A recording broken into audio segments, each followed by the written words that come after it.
Ok, vamos lá. Eu sou o pastor Alexandre Neiva, sou pastor aqui da Segunda Igreja Batista em Pouso Alegre. Esses são os nossos cursos de férias, onde eu faço resumo daquelas lições que não foram possíveis de serem esgotadas durante um ano. Então nós aproveitamos as férias de janeiro e deixamos o resumo delas gravadas aqui. A gente está concluindo essa revista aqui, ó, que é a revista da Convenção Batista Mineira. E estamos no estudo já 49, são 52 no total. Vamos falar sobre educação religiosa. Bom, a educação religiosa no Brasil, ele ganhou um significado estranho, né? Hoje, quando você diz, fulano dá aula de educação religiosa, significa que ele dá aula genérica sobre todas as religiões na rede pública, né? Na rede privada, você tem escolas confessionais, onde você tem educação religiosa católica, educação religiosa batista e por aí vai, né? Para nós começarmos, vamos ler Efésios 4, de 11 a 16. Então, está aqui o texto, deixa eu... Aqui, ó, 11 começa aqui.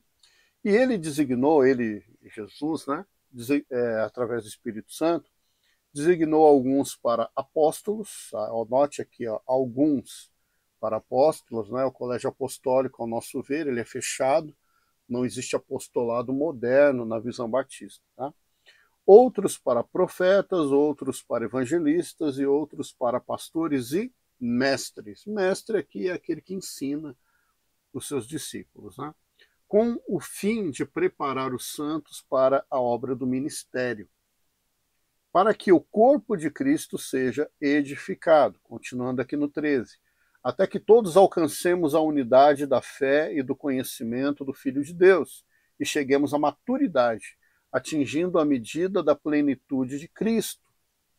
O propósito é que não sejam mais como crianças, levados de um lado para o outro pelas ondas, nem jogados para cá e para lá por todo vento de doutrina, e pela astúcia e esperteza de homens que induzem ao erro. Antes, seguindo a verdade em amor, cresçamos em tudo naquele que é o cabeça, ou a cabeça, Cristo. Dele, todo o corpo ajustado e unido pelo auxílio de todas as juntas cresce e edifica-se a si mesmo em amor, na medida em que cada parte realiza a sua função. Então, para nós, o que é educação religiosa? É você ensinar o que Cristo ensinou para os seus discípulos, né? Então, quando a gente diz que é preciso que a igreja tenha um bom trabalho de educação religiosa, nós estamos dizendo que isso é sinônimo para nós de educação cristã, ou seja, ensinar o que Cristo ensinou, tá bem?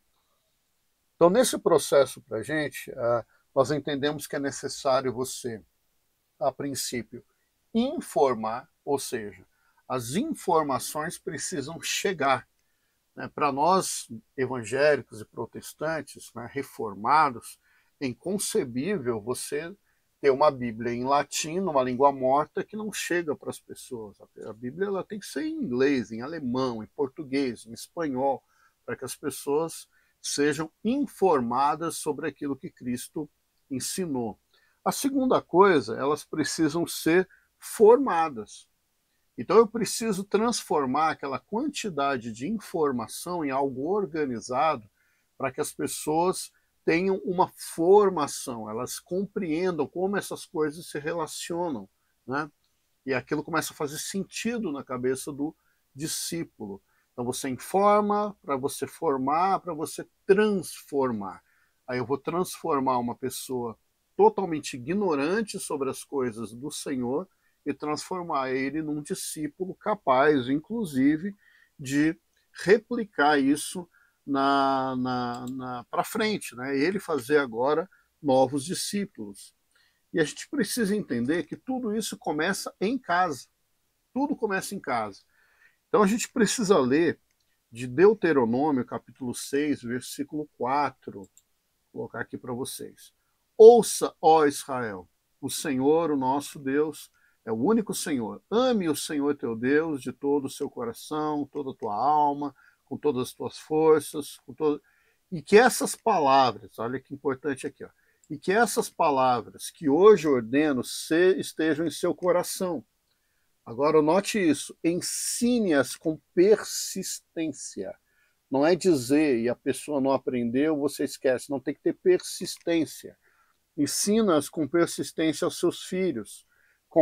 Converse sobre elas quando estiver sentado em casa, quando estiver andando pelo caminho. Olha isso.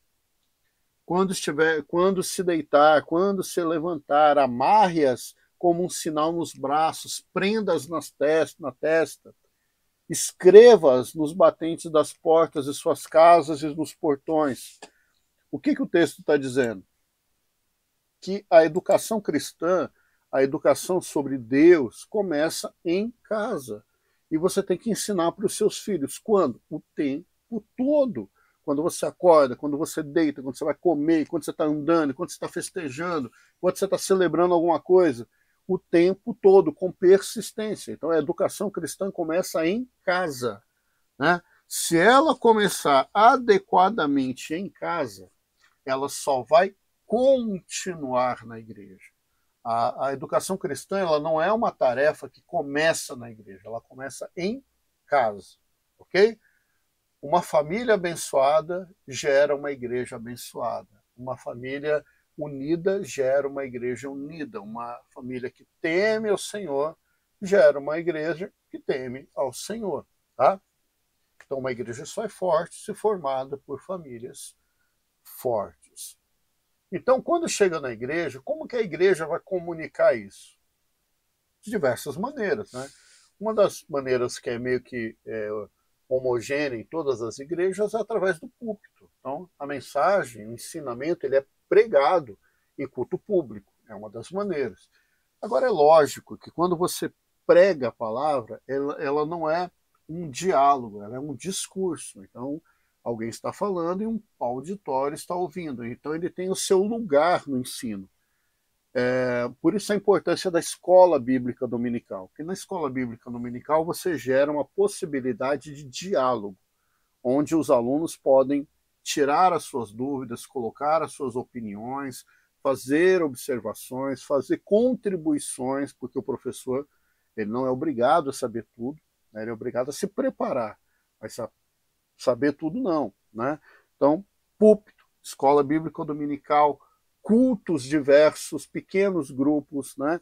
Então, você aprende ali, no nosso caso, nos cultos de oração, aprende numa preleção que a gente faz no nosso projeto social ali antes do futebol, aprende o tempo todo ensinando. Né? Um dos ministérios de educação religiosa mais importantes, na minha opinião, é o ministério infantil. Por quê? Porque quando você ensina a criança a temer ao Senhor e amar ao Senhor, ela vai crescer dentro desse norteador. Ele tem a tendência a ser um adulto muito mais próximo do que a gente deseja.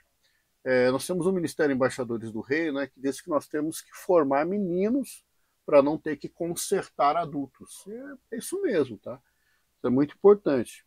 Então, ensino bíblico, em todas as áreas da igreja, tá? Na adoração, em missões, em discipulado, nos eventos, nas músicas. A gente não pode ser chato querendo censurar, às vezes, uma expressão poética de uma música, diz, isso aqui não é teologicamente exato. Mas também a gente não pode aceitar quando a música ela te ensina uma coisa que é mentira. Então, a música também ensina, os ministérios da igreja. Então, as mulheres se reúnem, tem um ensinamento ali. Os jovens se reúnem, tem um ensinamento ali. Os adolescentes, idem, e por aí vai. Fazendo isso, a gente consegue fazer com que a igreja tenha uma noção geral daquilo que é o ensino de Cristo para a vida.